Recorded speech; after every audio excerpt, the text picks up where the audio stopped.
हमारे यहां राशन के राशन का आवंटन होता है। अक्सर मैंने देखा है कि लोग मेरे सामने, जब मैं गांव जाता हूं तो महिलाएं खास करके आकर अपना कूपन रख देती है मेरे टेबल पे और कहती है, सांसद जी क्या खाएं, हम इस कूपन को खाएं? क्या आप लोग कूपन लाए हैं? लाए हैं तो जरा हाथ उठा।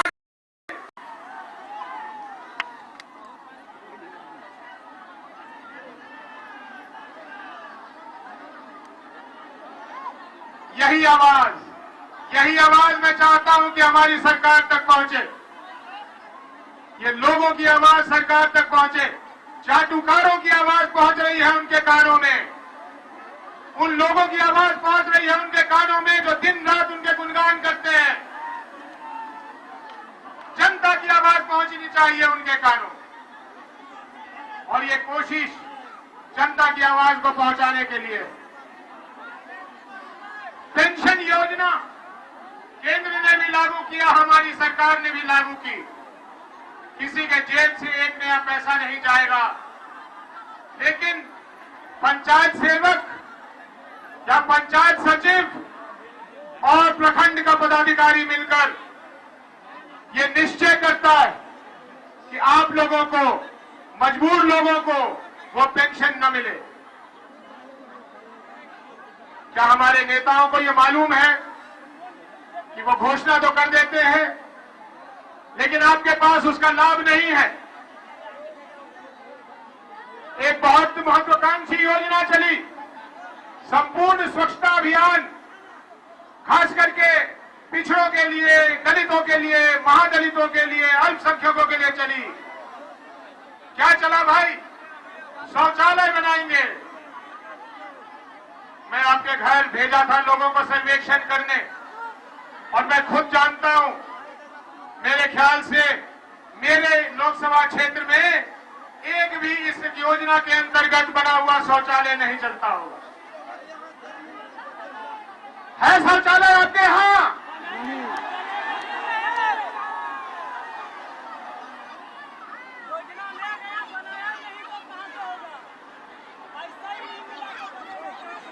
वर्ष हो गए हमें कहते हुए कि हम आपको पानी देंगे, शुद्ध पानी पिलाएंगे। तरह तरह की योजनाएं आई। आपके गांव में आपको शुद्ध पानी मिल रहा है पीने को?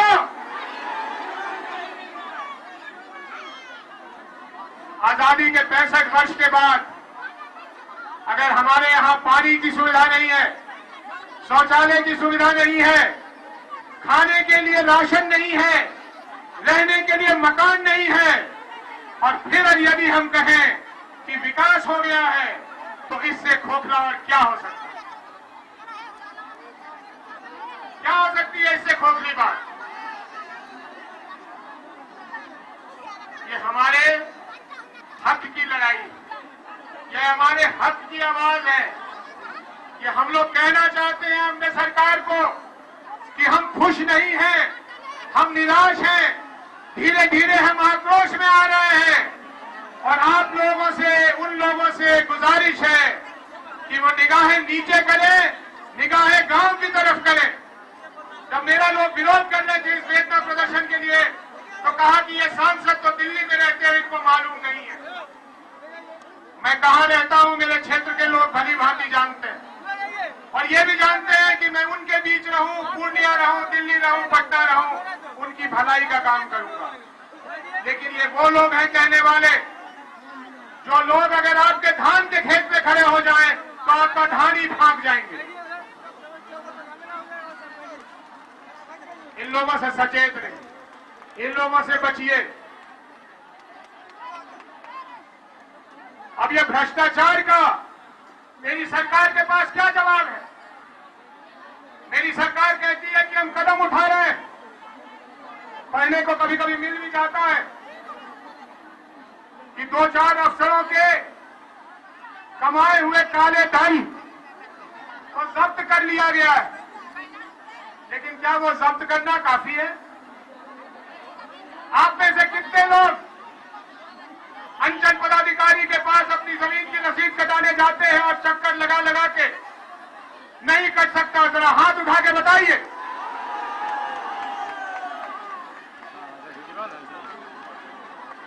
मेरे मीडिया के बंधुओं, मेरे मीडिया के साथी, आप इनकी आवाज को कैद कीजिए। आप इनकी आवाज को बताइए हमारे नेताओं को कि वो सच नहीं है जो अखबारों में हम पढ़ते हैं, ये सच है, ये सच है, ये सच है।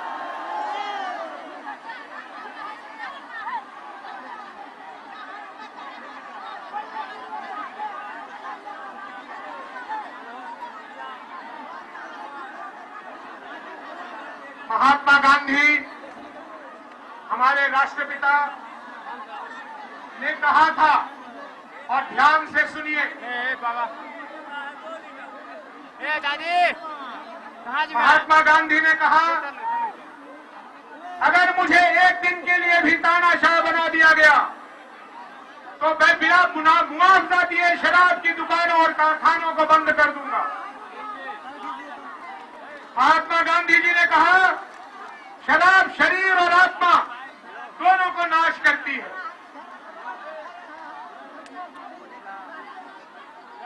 मैं कैसे जवाब दूं अपने लोगों को कि मेरी ही सरकार ने गांव-गांव में, पंचायत में शराब की दुकान खोल दी, और सुनने को ऐसे भी बयान मिले हैं कि लोग शराब पिएंगे तो राजस्व मिलेगा, टैक्स मिलेगा, और टैक्स से हम साइकिल बांटेंगे।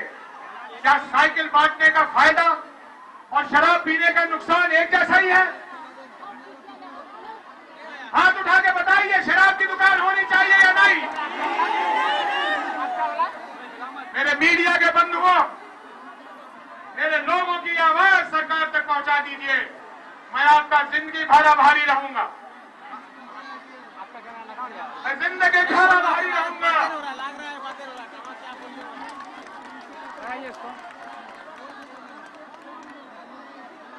मैं बार बार कहता हूं, मुझे आदरणीय नीतीश जी और आदरणीय सुशील मोदी जी पे संदेह नहीं, लेकिन उनसे शिकायत है।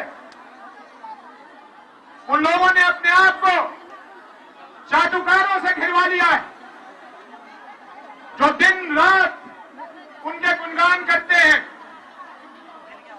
मैं इस बार जब यहां घूम रहा था तो लोगों ने चर्चा की कि साहब, आपके पूर्णिया में भी एक बंटी और बबली की जोड़ी घूमती है। ये बंटी और बबली की जोड़ी मुख्यमंत्री जी से खास ही नजदीकी बताती है। नजदीक तो हम भी हैं उनके, लेकिन इनकी कोई खास नजदीकी है। ये बंटी और बबली की जोड़ी इस जिला में जो ठेकेदारी होती है उसमें हिस्सेदारी चाहिए। पुल बने तो, सड़क बने तो, इमारत बने तो, मनरेगा का काम हो तो। मैं आदरणीय मुख्यमंत्री जी से कहना चाहता हूं कि ऐसे लोगों ने आपको हर जगह बदनाम करने की साजिश कर ली है। सतर्क रहिए ऐसे लोगों से, यह आपको बदनाम कर रहा है। जनता भोली भाली है, जनता नहीं समझती है। जब आपके नाम का दुरुपयोग होता है तो यह छींटा आप पे जाता है, और यह आपका काम है कि ऐसे लोगों को आप रोकें।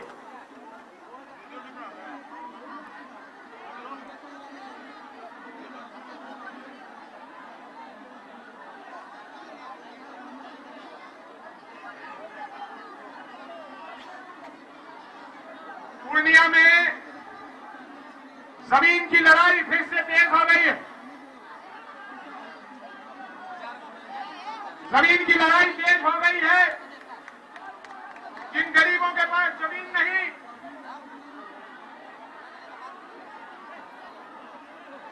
मैं 1 मिनट रुक रहा हूं। एक बच्चे के जमीन पे चढ़ जाए, ये निंदनीय है। इसकी खिलाफत होनी चाहिए, किसी को अधिकार नहीं। लेकिन उन मजबूर लोगों को कौन देखेगा जो अपने हाथ में लाल कार्ड लिए, जो अपने हाथ में वो सरकार की घोषणाएं लिए, जिनके माध्यम उनको 3 डिसमिल जमीन मिलना था, वो जब प्रखंड ऑफिस के चक्कर लगाते हैं, उनसे पैसे ठग लिए जाते हैं, उनको सुनने वाली ये सरकार क्यों अपना काम नहीं करती? लड़का क्यों काम नहीं करती? और काम क्यों नहीं करती है मैं बताता हूं। मुझे अभी किसी ने आके बताया, एक प्रखंड के बारे में एक अंचल पदाधिकारी ने उससे पैसे मांगे।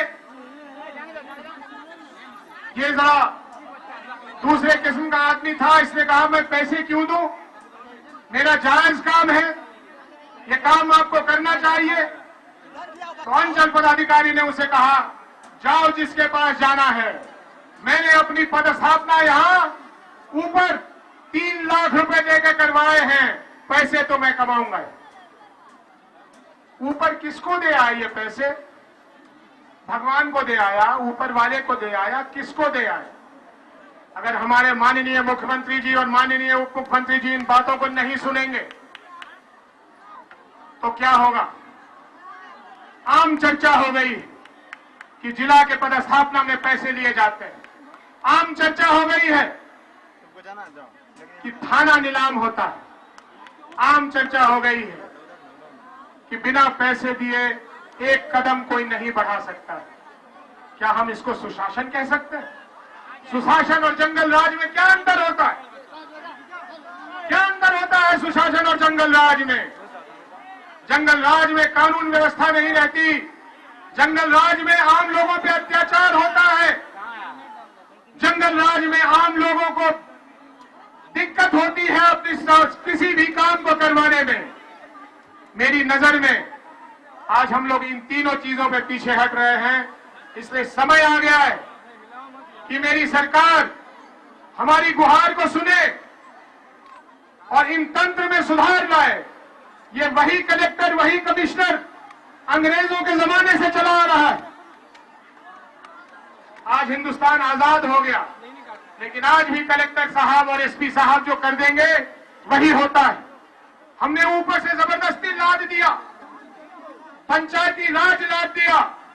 पंचायती राज का एक एक वार्ड सदस्य बड़ी मुश्किल से जीतता है, अपने लोगों का विश्वास लेता है, अपने लोगों को कहता है कि वो उसके लिए काम करेगा, लेकिन जीतने के बाद वही वार्ड सदस्य, वही पंचायत समिति सदस्य, कहीं कहीं तो वही मुखिया अगर प्रखंड जाता है तो पहचानना तो दूर, उसे अपमानित किया जाता है।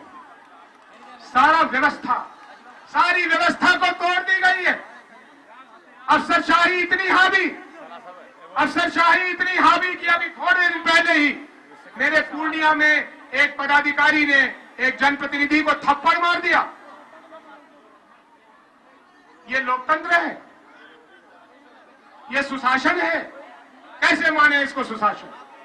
कैसे माने कि लोकतांत्रिक व्यवस्था चल रही?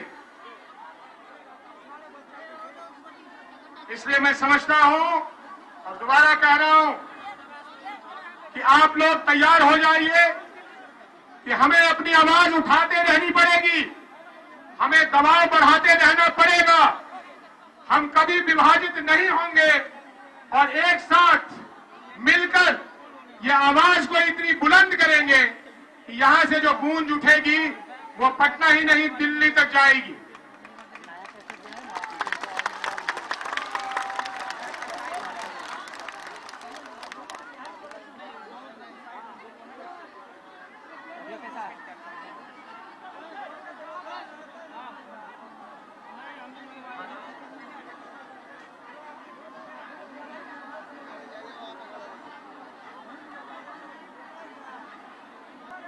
किसी के खिलाफ कोई आवाज उठाने की है? नहीं। ये हमारी लड़ाई हमारे अपने हक की है। ये हमारी लड़ाई रोटी कपड़ा और मकान की लड़ाई है, शिक्षा सेहत और सम्मान की लड़ाई है। इसमें हम लोग पीछे नहीं हटेंगे।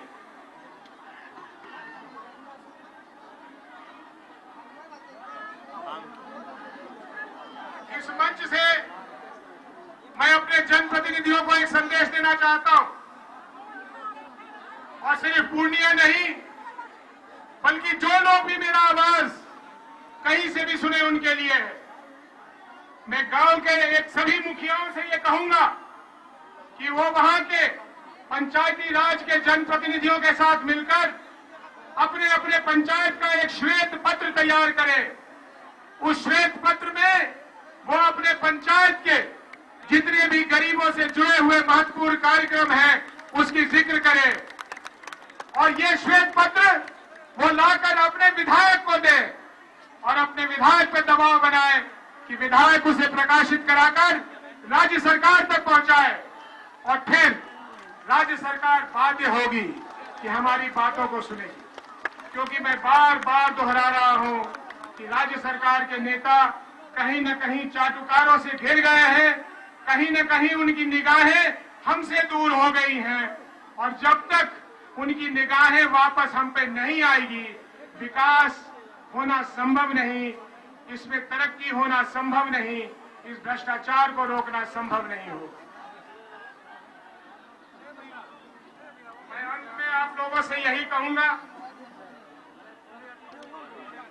हो गई है पीर पर्वत सी पिघलनी चाहिए, इस हिमालय से भी कोई गंगा निकलनी चाहिए।